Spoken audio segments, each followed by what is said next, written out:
Right. Hi. So weird, I can't hear anyone. Let's see. Hello. Tat and Ang Pogo, Kathy, Justine.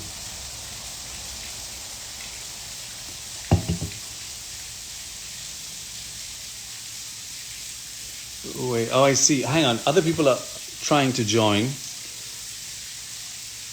I'm not sure what I'm supposed to do here.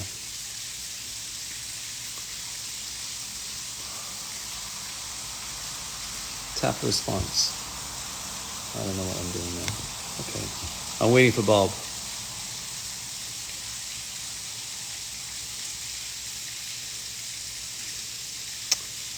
I don't really know what I'm doing here.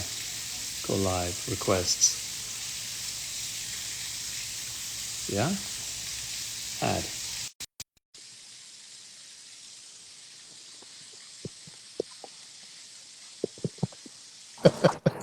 Bob! There you are. It's so complex. Hi. How are you? Good. How are you? I'm good. I'm quite good. Ah, looking at your, getting a little bit of beard envy here. Yeah,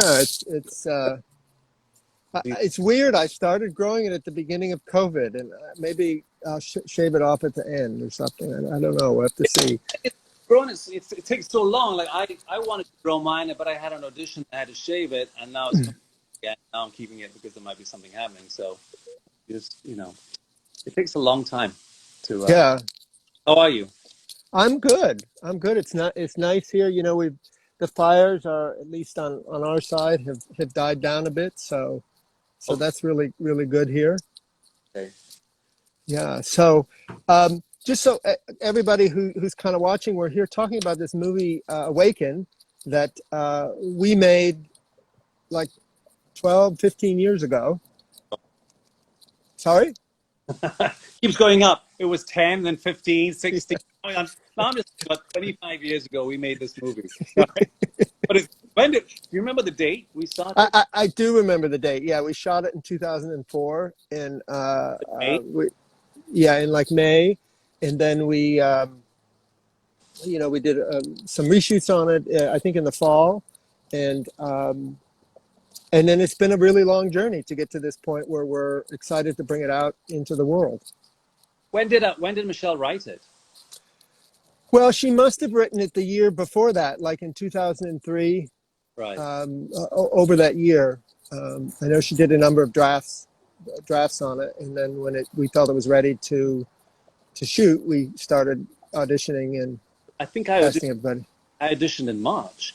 Is that about E- April? March, April? We I think in January? maybe it was March because we had to go through the immigration process, and I think we would have needed a couple weeks. And I do know we shot it in March, so maybe or in May. Right. So maybe it was in March. So you say the immigration process, was that for me or for everyone? No, that was for you.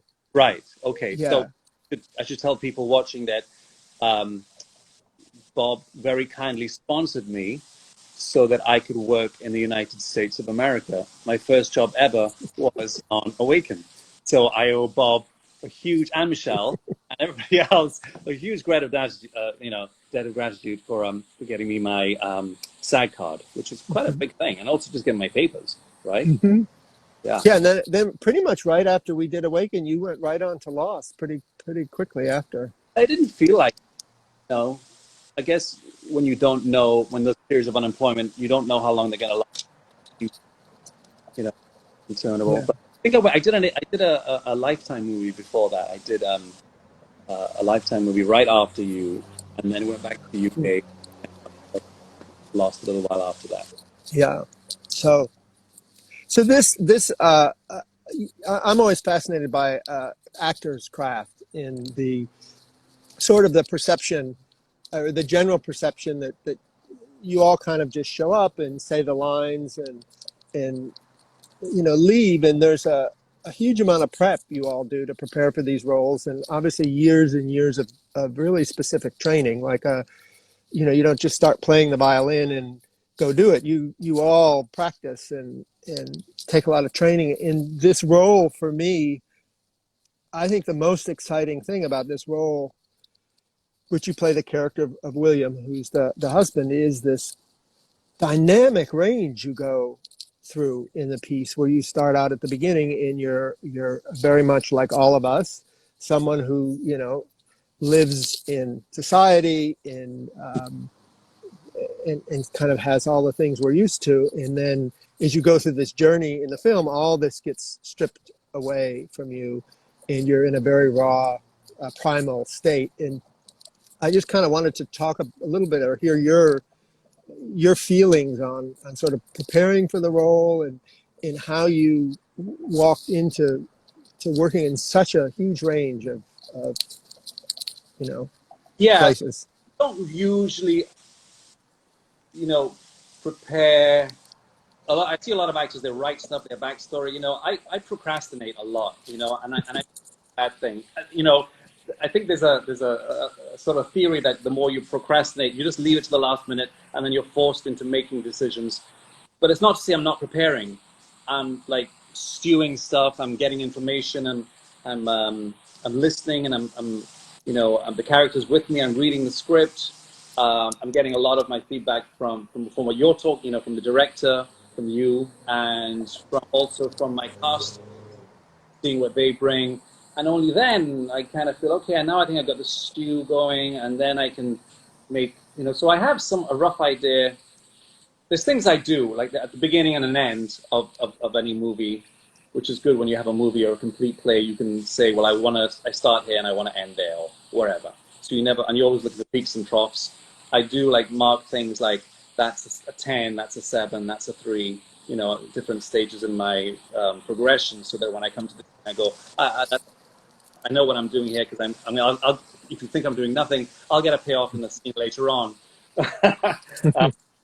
You're laughing because he's doing nothing. But you know what I mean? So there's no real method. Those are the only things I think of. And basically, I'm winging it most of the time. And I don't mean that in a sort of like, busking it. I guess there's an element of that. But it's also just, until I'm forced to make a decision, I'll just wait and see what everyone else is saying and bringing. What I really love is when working with directors, and I think with you, we did this quite a few times, just change things, change the script. That excites me. Discovery on the day, discovery of the scene, going, why don't we do that? Or let's change that. And to be in the moment. I hate being set and making rigid choices, coming to any scene. I hate being marks. I hate that marks. I don't give me marks. Stuff like that. Those are my kind of, um, Yeah, and just to clarify, because you said this, winging it, and you didn't wing it ever, in the sense that from my perspective, you came in and you made really strong choices.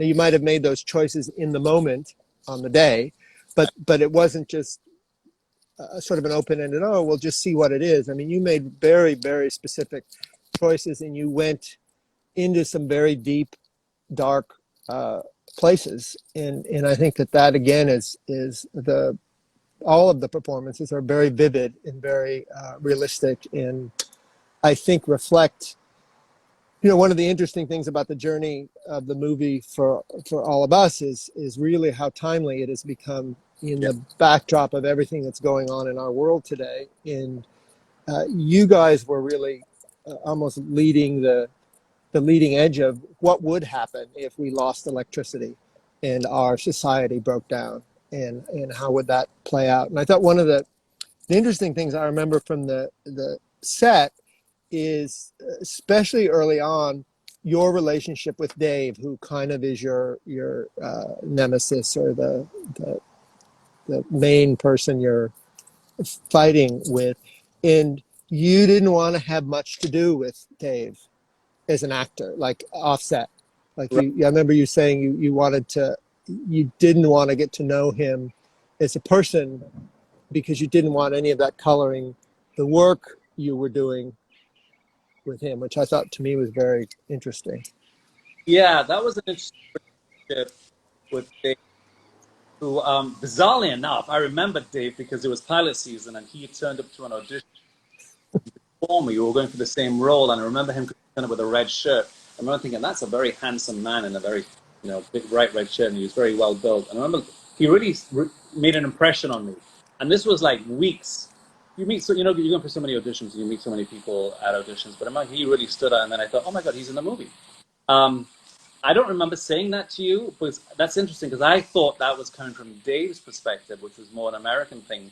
It might have been. I just remember Might have been. it might have been Dave, and I just remember the sense of it might. Well, I'll ask him when we do. I don't.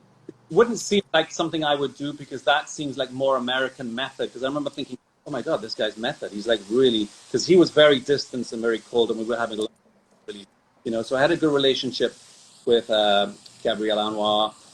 And while I trusted Dave implicitly when we were acting with him, like we had to do some fights and stuff, and he was present, he was always giving, but we never really hung out and got chummy, which as a British actor, we would just hang out with everyone, chat, and then do the scene. It's a very British theatre thing, because that's where I was coming from.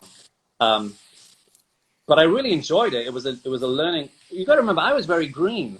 I hadn't done anything, as I said, you were coming up. You did stuff in England. Sorry? Oh, I'd done theatre in England, yeah. I was mainly a theatre actor, and I was coming, to pilot season.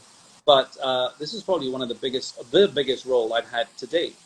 I'd done Gospel of John, but, for contemporary sort of stuff, this was probably one of the most, and certainly one of the most challenging. It was a really difficult role for me in many ways. I had to push myself to go to places where they're really uncomfortable places to be, to live in, to exist, even though I don't consider myself method, but you live in that moment, and it's just the constant fighting. You become myopic, and the heat, and just, you were in it, man. It was like, I remember going, as much as I loved going to work in the morning, driving, and saying, I'm doing a movie in America, it was still, you got to work, and it was hard work, man. I remember this being tough. Mm-hmm.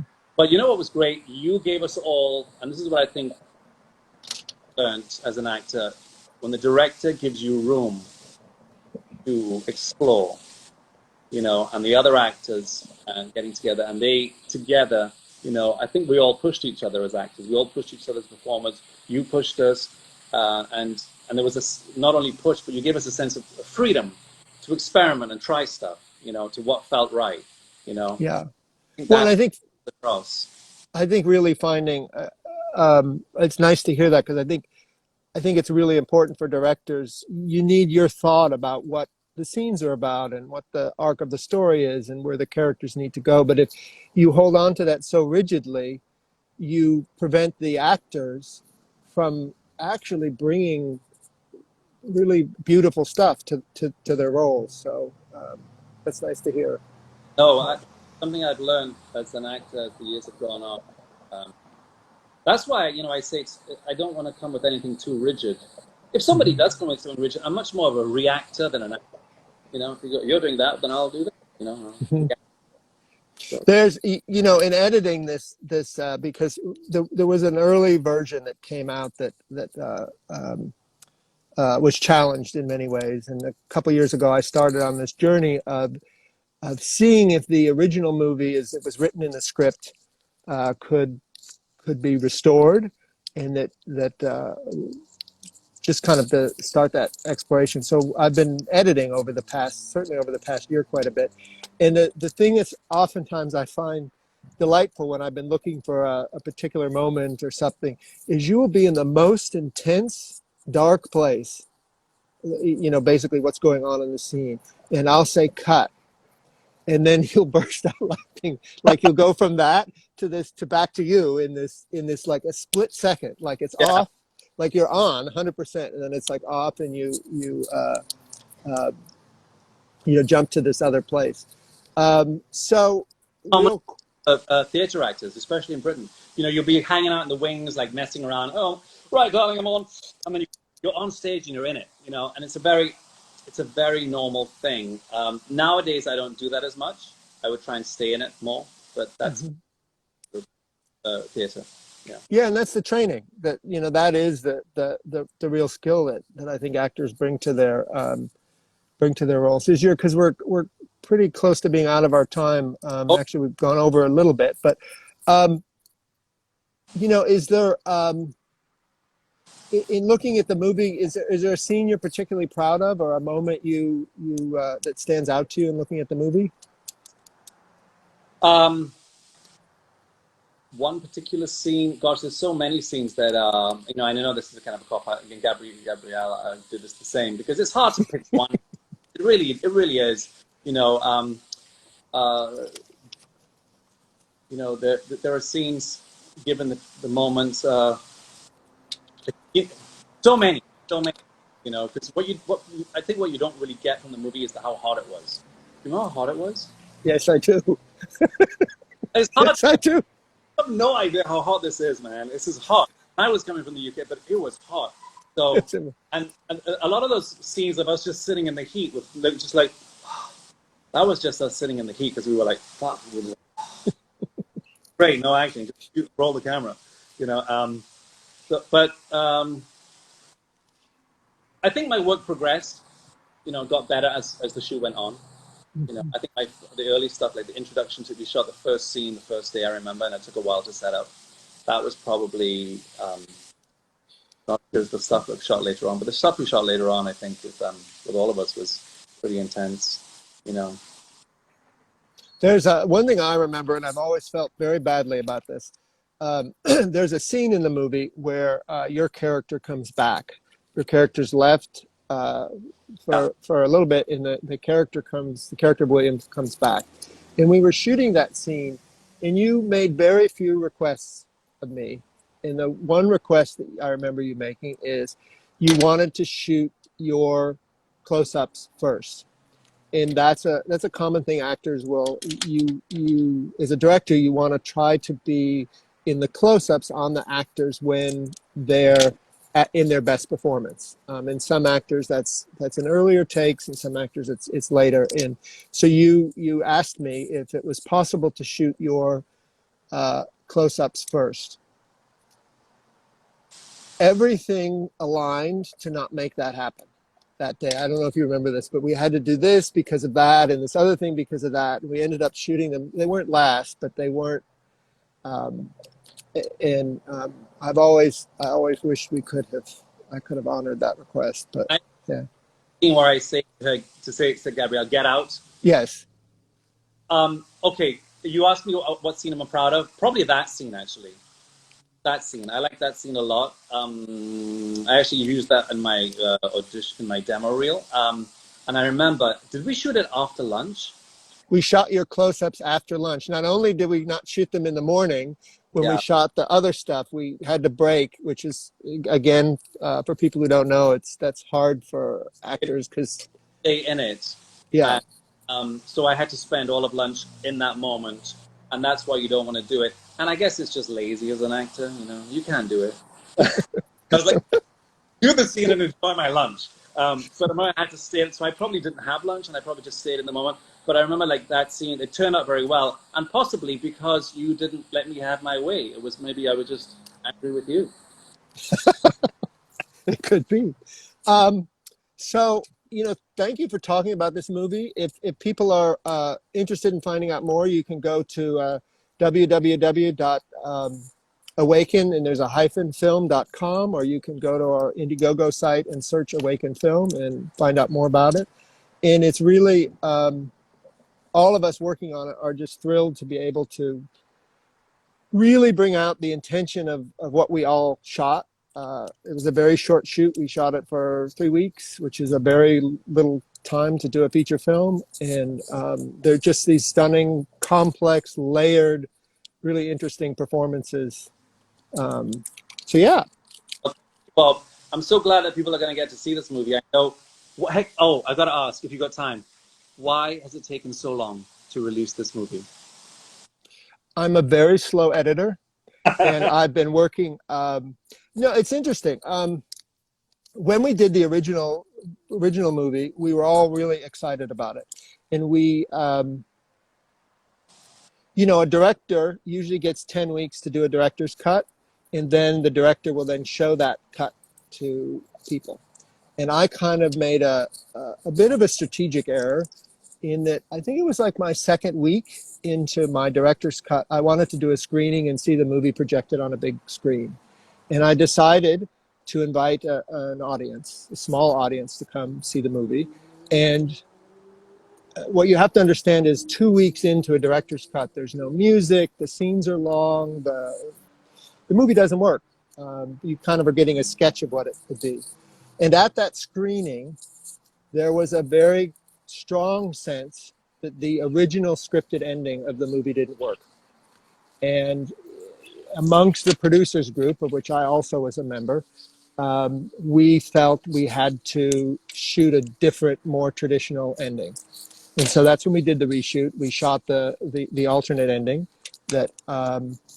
and the ending, the new ending, felt kind of tacked on because it's a very intense movie.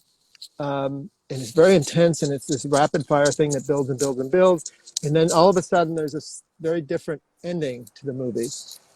And then the movie didn't work. And then we started rearranging scenes to try to make the ending work. And the more we did that, the more the piece got out of balance. Odd, isn't it? It became, and so the real reason that it didn't come out then is because we had a movie that didn't follow the original script, that didn't follow what I had directed, and that we had went on this sort of journey to try to make it as short as possible. And so we often would edit scenes to get them the shortest way so that scenes didn't breathe properly.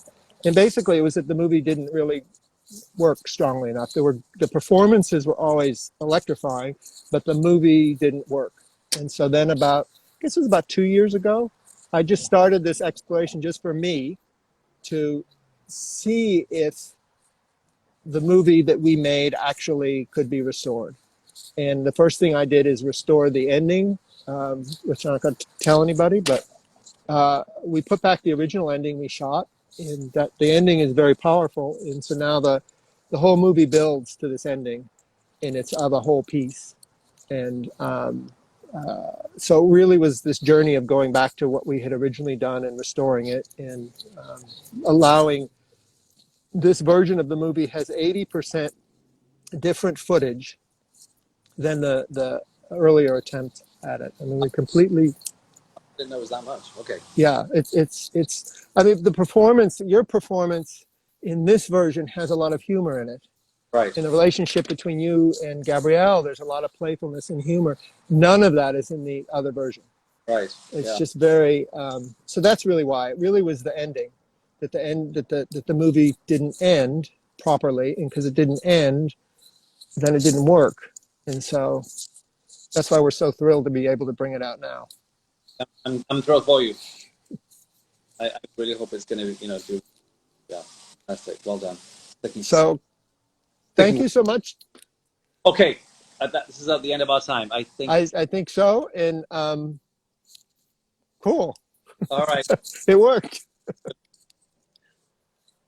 Okay, thank you. Bye. See you later. Thank you. Bye. Talk to you later. Bye. Thanks everyone for watching. Again, Awaken, the movie. Check it out.